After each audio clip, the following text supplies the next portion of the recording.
But it's true. Did Merrick Garland just seal a nomination for Donald Trump as people look around and say if they could do it to him, they could do it to us? You know, the thing about the Democrats and the permanent establishment, whether it's James Comey or Merrick Garland or all these guys, they're actually not that smart because they don't sort of think ahead of the consequences of their actions. Whether it's the withdrawal from Afghanistan, whether it's the war on fossil fuels, they don't sort of see what the next step is. I don't think they foresaw the next step. And it's right, Donald Trump. I mean, I've not talked to him about this. You know, I'm close to him. I stay close to him. I talk to him. I have not talked to him since the raid, but I know that I think he, although he's made implications, I'm going to run in 24, I don't think he really made up his mind. What this is going to do is this is going to make up his mind, because the one thing he doesn't stand for is if somebody punches him, he punches them back. So I think what they've inadvertently done is A, create a popular martyr, and B, rallied Republicans of all persuasions who may not even like Donald Trump to vote for Donald Trump, and I think they've motivated Donald Trump to run again. You know, KT, I want to return to something you said that I think is fascinating and is worth highlighting. You know, it was a bipartisan consensus that the president does have the ultimate authority to declassify any document. You can go back to 2017, and law professors, legal and analysts on both sides had echoed that point.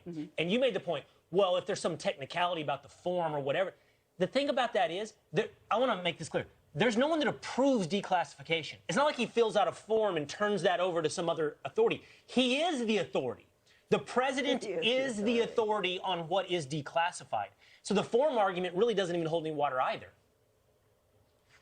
Yeah, I mean, even the formal argument and the fact that Donald Trump could take these documents with him.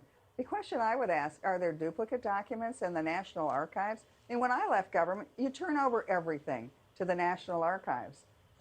And you certainly turn over all classified information. But do we really think Donald Trump, who's not a guy who's great on details, do we really think that he was sort of going through the file cabinet and putting files in some cardboard box and in the middle of the night sneaking them out of the White House? That just doesn't make any sense. Use your common sense.